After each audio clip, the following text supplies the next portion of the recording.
سیرت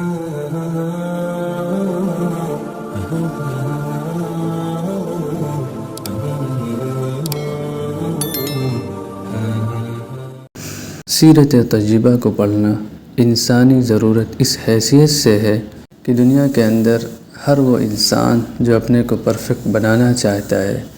کسی نہ کسی آئیڈیل اور نمونے کی اسے ضرورت پڑتی ہے۔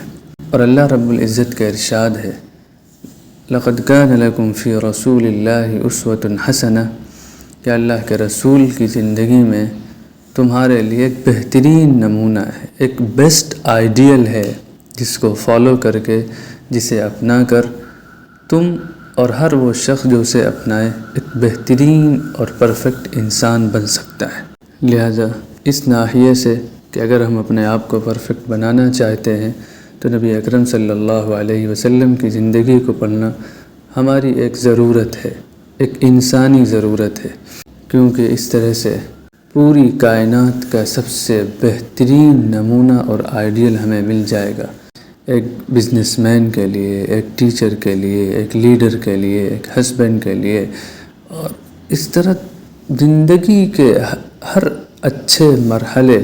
اور موقع پر نبی اکرم صلی اللہ علیہ وسلم کی ذات اقدس اور آپ صلی اللہ علیہ وسلم کی سیرت اور زندگی سے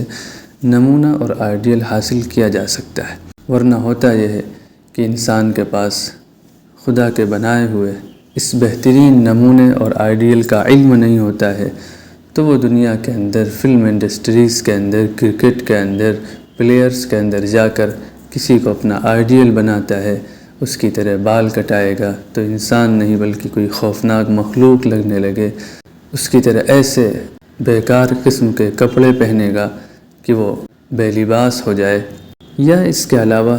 جو بھی اخلاقی خرابیاں ہیں ان دنیا پرست لوگوں کو اپنا آئیڈیل بنانے میں،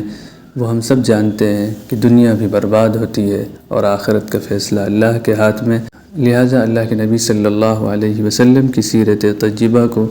ان تین پہلوؤں سے پڑھنا اور سمجھنا بھی ہمارے لیے بہت زیادہ مفید اور کارآمد ثابت ہوگا کہ اس طرح سے ایک دینی ذمہ داری بھی پوری ہوگی، ایک اخلاقی فریضہ کے ادا ہونے کی شکل میں بھی ہم شامل ہو جائیں گے،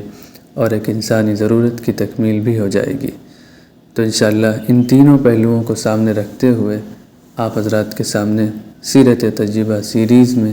آپ صلی اللہ علیہ وسلم کی زندگی پیش کی جائے گی۔ اس کے بعد انشاءاللہ ایک آخری تعارفی ویڈیو میں